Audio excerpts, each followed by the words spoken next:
सुप्रभात सभी को।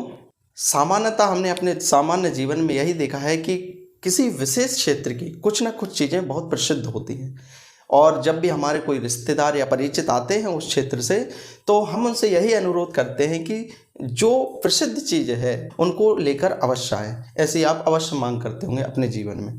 तो जो आज का विषय है वो भी कुछ इसी से संबंधित है। हम देखेंगे कि मध्य प्रदेश के कुछ ऐसे उत्पाद हैं जो विश्व प्रसिद्ध हैं और ये उत्पाद उस क्षेत्र को विशेष पहचान देते हैं। हम बात कर रहे हैं जीआई टैग की। जीआई टैग जियोग्राफिकल इंडिकेशन होता है, जिसे भौगोलिक संकेतक भी कहा जाता है। भौगोलिक अर्थात आप खुद समझ रहे होंगे, भौगोलिक अर्थात किसी भी क्षेत्र की जियोग्राफिकल लोकेशन बताएगा वो, ठीक है। तो जियोग्राफिकल इंडिकेशन जीआई टैग ऐसे उत्पादों को दिया जाता है जो किसी विशिष्ट भौगोलिक क्षेत्र से संबंध रखते हैं। हम देखेंगे अभी इनके बारे में, जब उदाहरण समझेंगे तो आपको अवश्य इस बात का अनुमान होगा कि हाँ, सामान्यतः चीज़ें ये उस क्षेत्र में फेमस है, प्रसिद्ध है। भारत में लगभग अभी तक 400 से अधिक उत्पादों को जीआई टैग दिया जा चुका है और जीआई टैग को भौगोलिक संकेतक के अलावा भौगोलिक उपदर्शन भी कहा जाता है इसी को, ठीक है।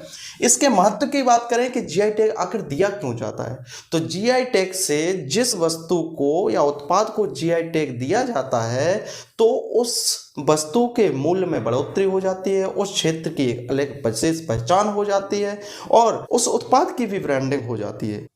तो हम समझते हैं जो जीआई टैग है उसके पीछे का जो इतिहास है वो क्या है और इसका पंजीकरण कैसे किया जाता है, रजिस्ट्रेशन कैसे किया जाता है, ठीक है। इसका जो रजिस्ट्रेशन है वो प्रत्येक 10 वर्ष के लिए किया जाता है। कोई भी उत्पाद है उसका जो जीआई टैग प्रोवाइड किया जाएगा वो केवल 10 वर्ष के लिए ही मान्य होगा। 10 वर्ष के पश्चात उसका जो रजिस्ट्रेशन होगा उसको रिन्यू कराना पड़ेगा, ठीक है। भारत में सितंबर 2003 में इसको प्रारंभ किया गया और 2004 में सर्वप्रथम जीआई टैग जिसे दिया गया वो दार्जिलिंग टी पश्चिम बंगाल में 2004 में इसे सर्वप्रथम जीआई टैग दिया गया, जो भारत का सबसे पहला उत्पाद। लगभग भारत में 400 से अधिक उत्पादों को जीआई टैग दिया जा चुका है, जिसमें से सर्वप्रथम दार्जिलिंग टी पश्चिम बंगाल 2004 में दिया गया था। इसके अलावा जो सर्वाधिक जीआई टैग प्राप्त राज्य है जहां के उत्पादों को सर्वाधिक जीआई टैग दिया गया है वो है कर्नाटक राज्य। कर्नाटक राज्य के उत्पादों को सर्वाधिक जीआई टैग दिया गया है, ठीक है।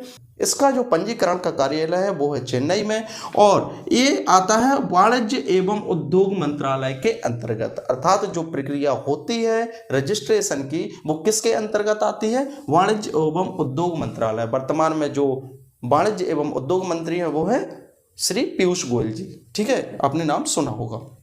अब देखते हैं कि जो जीआई टैग दिया गया है उसका नियंत्रण कौन करता है, उसका रेगुलेशन कौन करता है, विनियमन कौन करता है।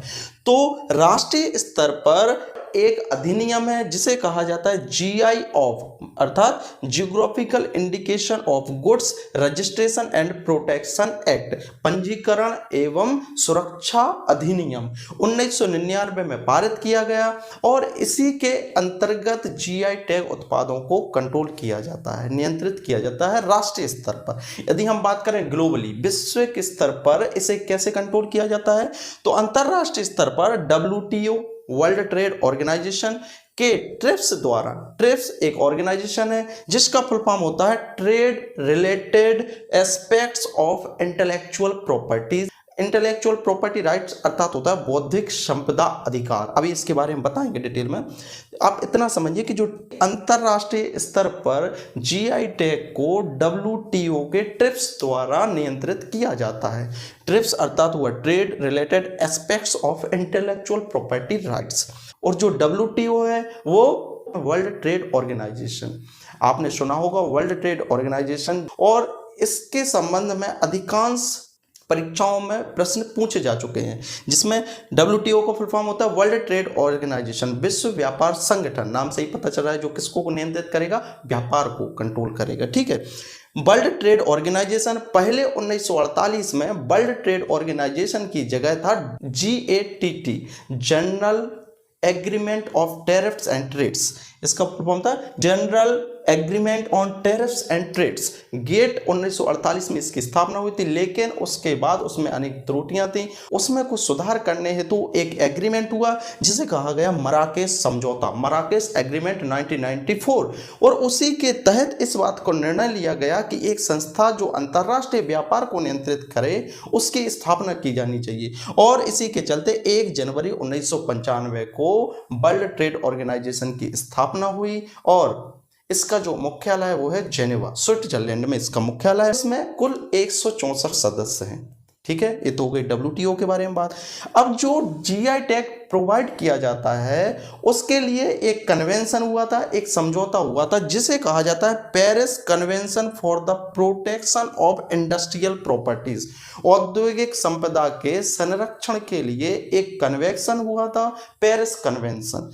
कब? 1883 में पेरिस में। तो Paris convention for the protection of industrial property के तहत बौद्धिक संपदा अधिकारों को इसमें शामिल किया गया। और जो बौद्धिक संपदा अधिकार हैं उसका सामान्य सा आप बात समझिए कि बौद्धिक संपदा क्या होती है। बौद्धिक अर्थात होती है इंटेलेक्चुअल, इंटेलेक्चुअल अर्थात जो आपके दिमाग से सृजित होती है, तो वो हो गई आपकी बौद्धिक संपदा। जैसे आपने किसी भी चीज की खोज कर दी, आपने किसी भी चीज की रचना कर दी, आपने कोई लेख लिख दिया या आपने कोई शोध कर दिया, आपने कोई आविष्कार कर दिया, तो जो आपके इंटेलेक्चुअल आपने अपने दिमाग से बुद्धि से सृजित करते हैं जिन उत्पादों को, उन्हें बोला जाता है इंटेलेक्चुअल प्रॉपर्टीज। और उनके संरक्षण के लिए जिन अधिकारों को दिया गया है उसे बोला जाएगा बौद्धिक संपदा अधिकार। बौद्धिक संपदा अधिकार सामान्यतः 7 या 8 होते हैं, जिसमें आपने प्रमुख सुने होंगे जैसे कॉपीराइट। किसी ने कोई गाना गाया है या कोई बुक लिखी है और आप उसका प्रति कॉपी बेचते हैं, आप उसकी डुप्लीकेट कॉपी जनरेट करते हैं, तो वो किस में आ जाएगा? कॉपीराइट में। आपने खुद देखा होगा कि यदि YouTube पर आप किसी का कंटेंट चोरी करके अपलोड करते हैं तो वो भी एक कॉपीराइट स्ट्राइक के अंतर्गत आ जाता है। तो जो इंटेलेक्चुअल प्रॉपर्टी राइट्स हैं, बौद्धिक संपदा अधिकार, वो प्रमुख कौन कौन से हैं? कॉपीराइट, पेटेंट, किसी भी चीज का पेटेंट होता है, कोई भी शोध होता है तो उसका पेटेंट किया जाता है आविष्कार का। ट्रेडमार्क, कोई भी उत्पाद होता है उसमें किसी न किसी कंपनी का या उसको बनाने वाले का ट्रेडमार्क होता है, एक पहचान चिन्ह होता है। GI टैग प्रोवाइड किया ही जाता है। IC डिजाइंस अर्थात जो इलेक्ट्रिकल अप्लायंसेस होते हैं उसमें इंटीग्रेटेड सर्किट होता है, सेमीकंडक्टर्स होते हैं, तो उसके लिए आपने देखा होगा कि जैसे मदरबोर्ड है या कोई और भी उत्पाद है इलेक्ट्रिकल, तो उस पर किसी न किसी तरह की सेमीकंडक्टर्स या IC की डिजाइंस बनी होती हैं। तो वो इंटीग्रेटेड सर्किट की जो डिजाइन होती है वो भी किसके अंतर्गत आती है? आपकी IPR, इंटेलेक्चुअल प्रॉपर्टी राइट्स के अंतर्गत ही आती है। इसके अलावा लेआउट्स, लेआउट्स अर्थात कोई भी विशेष डिजाइन है। आप देखेंगे कि कोई भी एक उत्पाद है तो वो उसी डिजाइन का हमेशा आएगा। तो एक जो फिक्स डिजाइन होती है, एक लेआउट होता है, वो किसके अंतर्गत आता है? वो भी IPR के अंतर्गत आता है, इंटेलेक्चुअल प्रॉपर्टी राइट्स, बौद्धिक संपदा अधिकार। ठीक है, ये तो हो गया GI टैग के बारे में सामान्य सी बात है। ठीक है, क्योंकि कुछ लोगों के सुझाव आए हैं कि वीडियो को शॉर्ट रखें, कम रखें, बाकी मैं प्रयास भी यही करता हूं कि वीडियो शॉर्ट रहे, बाकी जानकारी आपको अधिक से अधिक दी जा सके। ठीक है, ये तो हो गया GI टैग के बारे में। अब हम देखते हैं कि जो मध्य प्रदेश के कुछ उत्पाद हैं जिन्हें GI टैग दिया गया है और हाल ही में चर्चा में भी रहा है और इससे संबंधित प्रश्न भी बहुत बार आ चुके हैं, जिसमें से प्रमुख जो क्वेश्चन आया था अभी चिन्नौर चावल के बारे में, चिन्नौर राइस बालाघाट को, उसको GI टैग दिया गया है। ठीक है, तो इस तरह से हम बहुत सारी रुचिकर बातें देखेंगे GI टैग के बारे में। स्पेशली महिलाओं के लिए काफ़ी विशेष बात आएंगी, वो भी महेश्वरी और चंदेरी की साड़ियों के बारे में, उनको दिए गए GI टैग के बारे में पढ़ेंगे। ठीक है।